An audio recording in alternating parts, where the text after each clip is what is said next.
Welcome back to Well That Happened. On today's agenda, we're talking about some handsy coworkers. We're talking about some icebreakers that in corporate America that we all hate. We've got a story from Reddit that involves an awkward conversation in a restaurant. And we're going to end up by telling you about a story from our college recruiting days. So let's jump back into the conversations. But you triggered a memory of mine where you asked if that man would do that to a guy. And in my story, the answer is yes. Yeah. So when I worked in that department investigating sexual harassment, my boss, now this is back in again, 20 years 03, 04. Yeah. A while ago. Yeah. So our boss would he was an equal opportunity shoulder rubber. You know, all of the investigators, there were 6 of us. We were all in like those little pot of cubes. Yep. And he would come out and be like asking questions. And all of a sudden he was like doing this behind you. And they're like, okay. And then he would do it to my friend Adrian. And I was just like, that's weird. And then I find myself in his office and I'm talking to him and I struggled with him because he made it so difficult to be on his side. He was he was the golden boy. Everybody fawned over him. I was like, dude's a gay dude, but I apparently he's not was ready wrong. to be gay. Right. Well, I would call this testing the waters. You tell me. I'm in his office. We're talking about one of my cases. And now back then I was heavily into manscaping. I shaved my legs, all the things. And you cropped too. You still had hair. I probably, by then I was into it was barely a quarter of an inch. Okay. There was a little glow, but obviously now I'm embracing my bare phase. But anyway, so we wore shorts. You know, there was no dress code at Southwest. Yeah. And, I had a pair of shorts on and polo and Izod. Was it and, No, that was not the 80s. That I did roll that way once, but not now. So I'm talking to him and he's like, wow, you have really great legs. You start working out. And he put his hand on my knee and I'm like, part of me is like, I'm not going to lie. Part of me is like, how you doing? What's up, Papa? Right. And then the other part of me is like, oh, what's happening? Why? No, stop. Right. We're at work. And so yeah, we're in your office with the door shut. And I mean, mostly girls find themselves uncomfortable in this situation. I'm now weirded out. And it gets worse because I changed the subject. I don't know what I did, but it was weird. Then he goes, so he was divorced and he had, I think, 2 boys.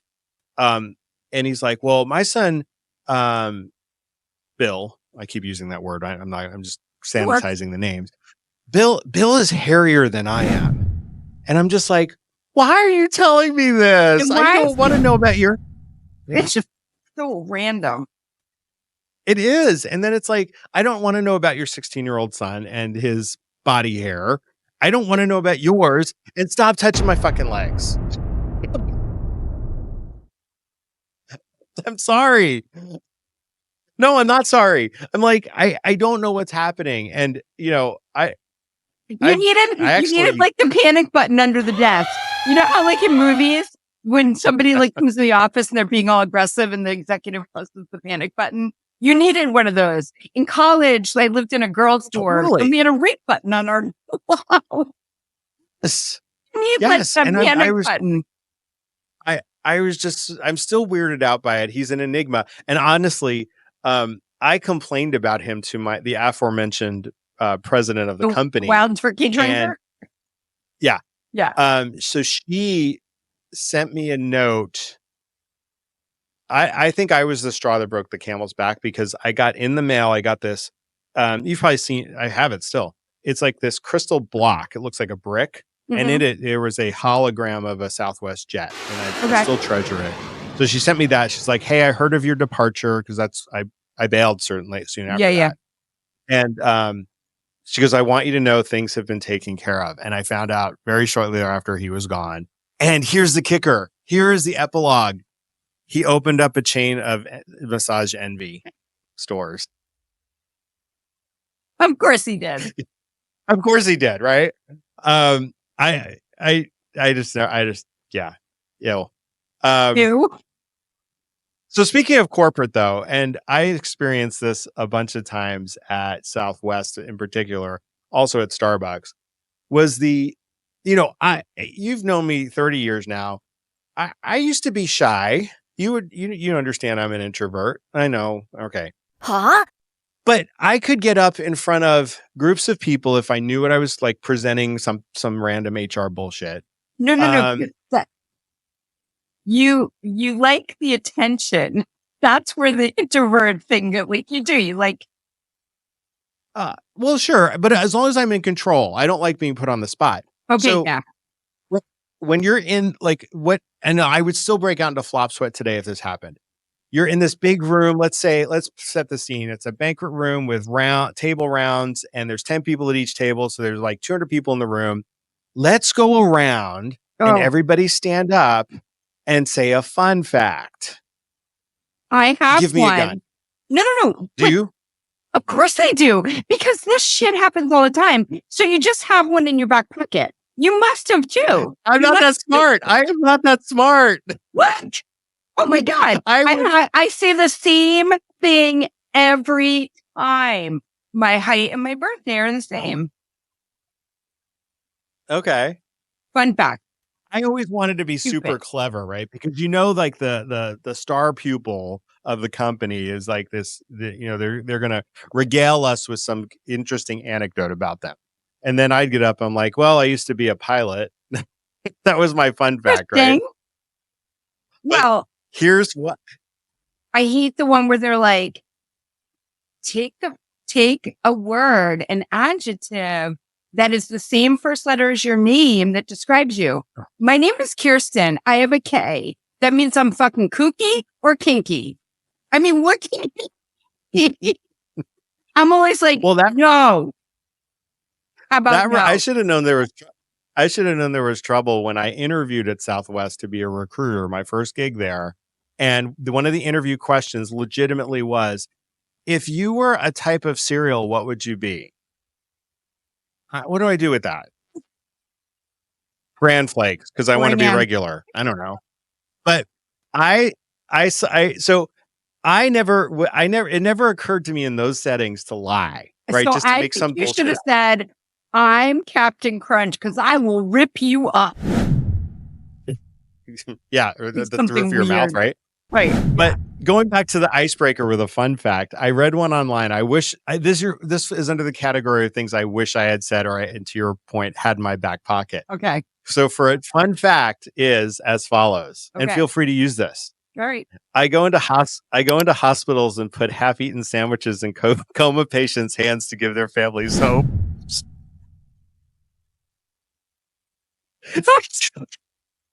That's fucking twisted. It is, but you would totally say it.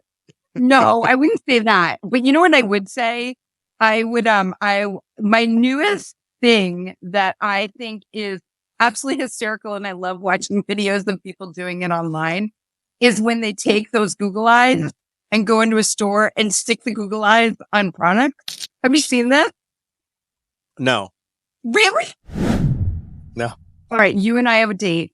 We're going to Target with a bag of Google Eyes and videoing it. You're going to Google it after we do this. It's hilarious. But I will tell you that my husband, Mark, who you know, and you're going to, of course, believe that he does it.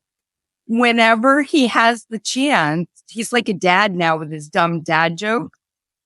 We'll be places. And one time we're out at like a breakfast restaurant with a handful of other people. And our waitress is a woman of color. And she comes over and she's like, do you want coffee? And he's like, yeah. And she goes, how do you take your coffee? And he goes, I like my coffee like I like my women. And I'm like, Mark. And then he goes, chopped up and in the freezer. I was like, Mark. That's so bad. Mark. But knowing Mark, which our viewers don't, he got away with it. He always gets away with it. Totally get away with it. Totally get away with it. Because at first she's like, all right, like I haven't heard this one before as a Black woman. And then he said that and it was just darker than dark, right? Wow. Yep.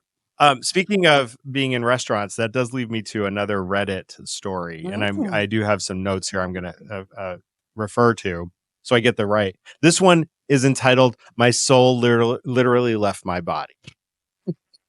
That's what the title is. Okay. So it's a server, and this is talking about what they witnessed when a young couple's breakup escalated at their table. So this the couple comes in, they're gonna get divorced or something. So the encounter began when the man arrived alone, bringing a box of items and telling the server that he and his wife are meeting to finalize their divorce. Mm. The server discreetly watched because I like this server already because I'm pulling up a chair with some popcorn. Yep. I told him I was so sorry, but in my head I was wondering why they would choose to come to a restaurant to do this.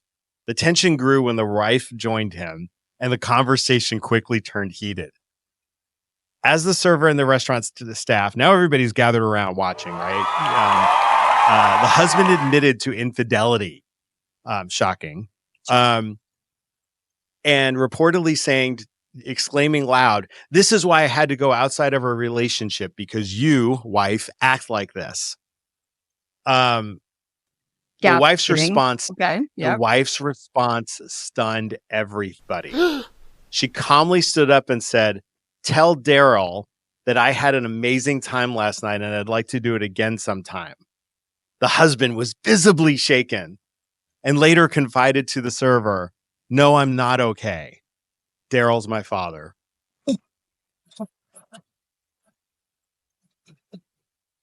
Gross. I wonder if she just said it to be like an ass, right? Like, so where's your money? Is she doing the dad? Well, maybe they're in their 20s and dad's like a hot 40. I want to believe that she's doing the dad. Oh man. All right. So let's kind of wrap this up because this is going to be multi-episodic. Oh, okay. I'm topping this puppy up. Okay. Oh, by the way, everybody, if you're laughing at some of these and you like what you're seeing, please click that subscribe button, give us a thumbs up, and let us know in the comments if you've got any stories. There's going to be a whole episode eventually dedicated to other people's stories. We will read those as well. But let's go back to 1995. I know where you're going with this. I'm going. Oh, wait. I have something. I feel like I missed. I know this is a visual aid. Yeah, you're going to do that again to be like, we're going to go back to 1995. We are going back to 1995, people.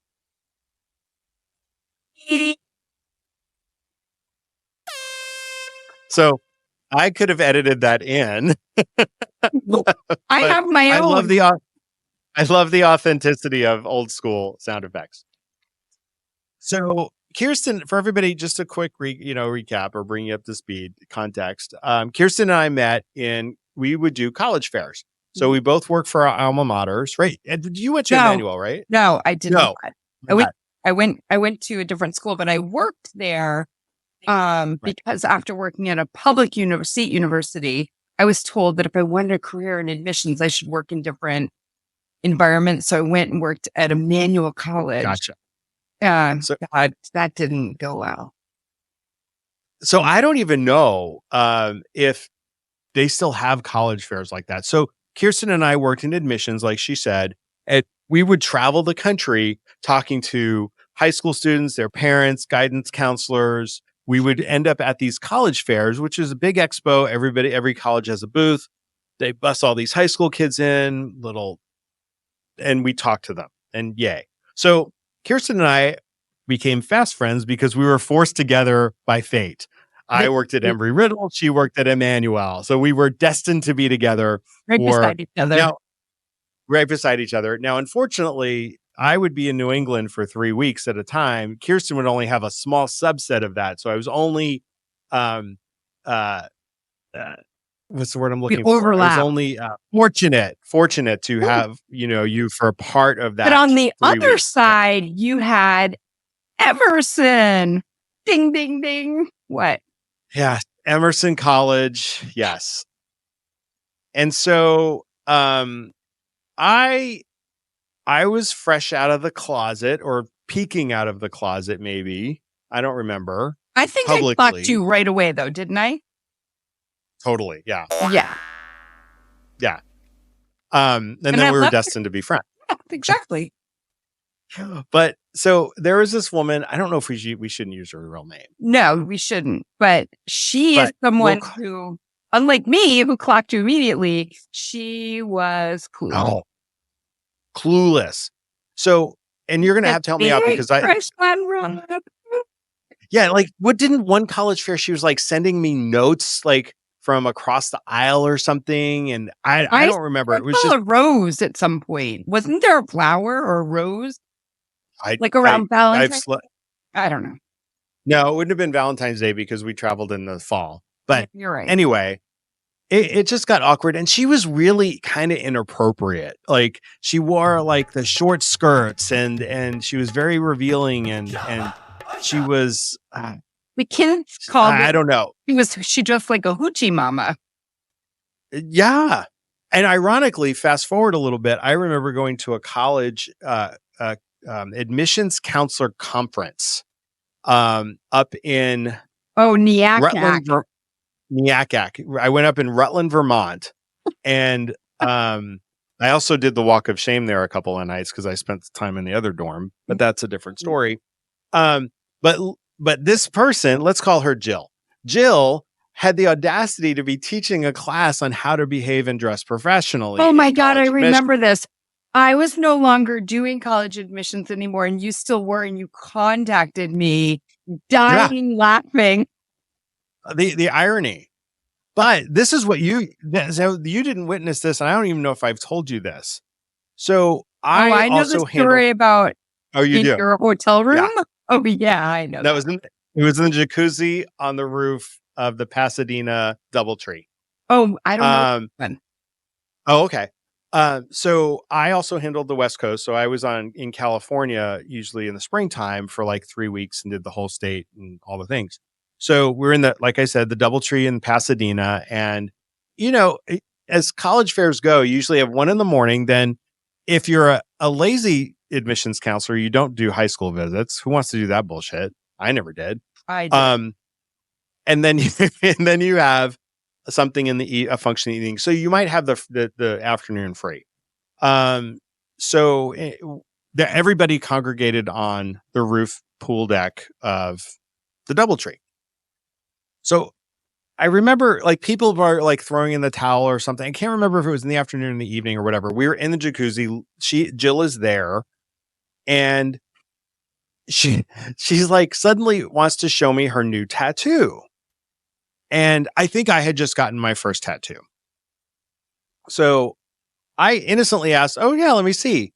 It's on the crease of her like her bikini line, but like on the inner thigh. So half the yeah. So she rips her suit aside. It's full bush and a butterfly. Shit.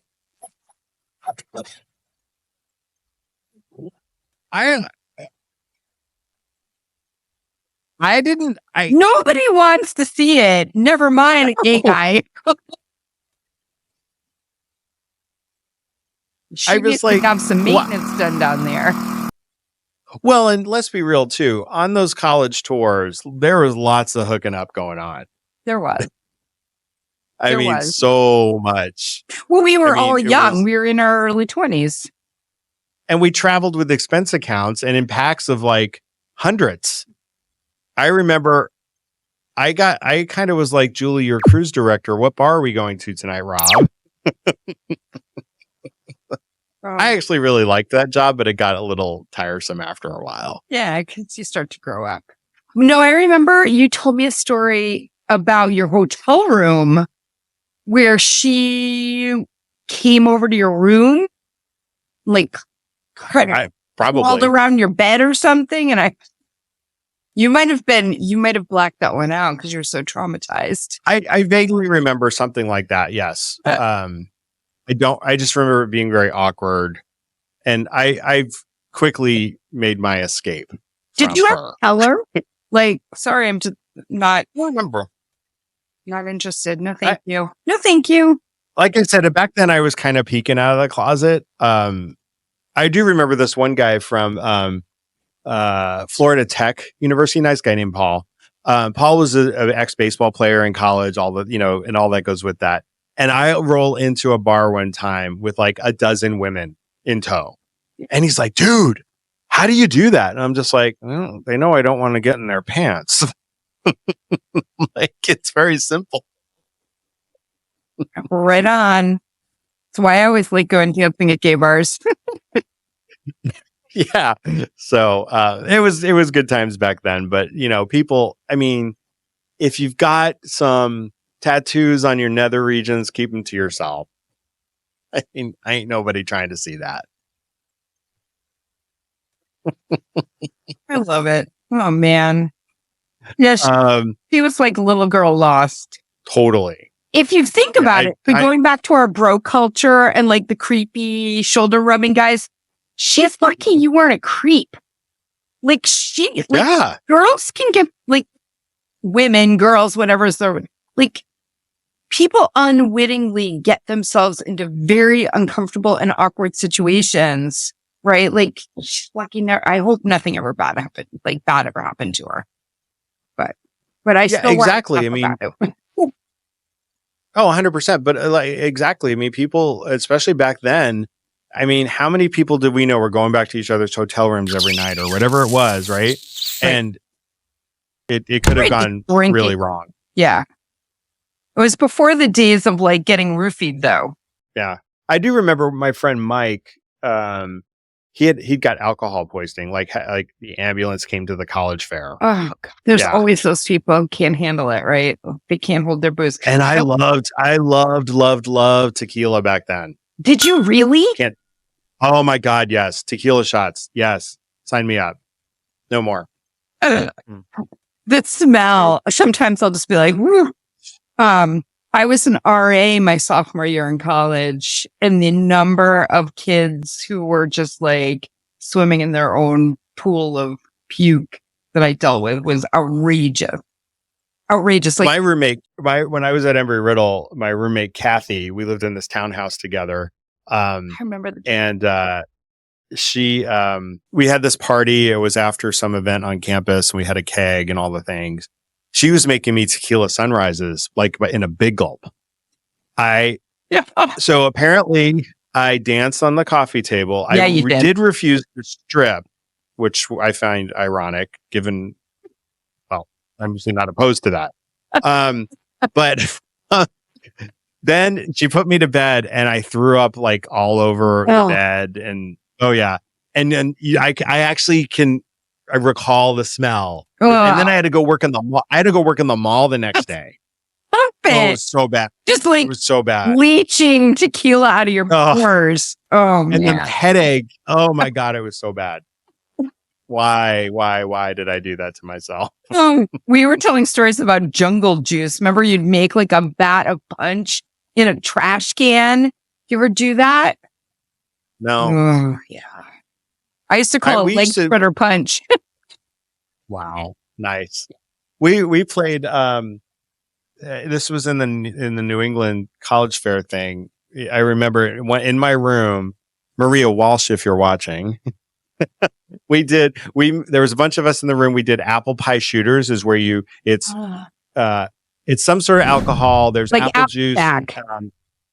Yeah. And then there's Ready Whip. And then there's cinnamon. And what you do is you lay back and then somebody's mixing all that in your mouth. Gross. I am so glad nobody had camera phones back then. Oh my God. I know. Right. The only evidence we have is if somebody had one of those plastic cameras remember those like plastic, and you had to get but no one ever got the film developed because we were too broke, spending all our money on cheap alcohol. Oh, I used to hoard my per diem just to buy, like, go shopping and all the alcohol. And then we would eat like the college fair finger food instead of going out to dinner. Yeah. Oh, man. All right. Okay. Well, I'm going to wrap this up officially. Thank you so much, my dear friend, for being here. I actually wish you were here because then we would have a bottle of wine to share together. And if you like what you saw today, again, please hit like, subscribe, and comment. We want to see the comments. We really want to hear those other stories. We will share them later. Until next time, be safe and avoid people with tattoos in their crotch. Take care.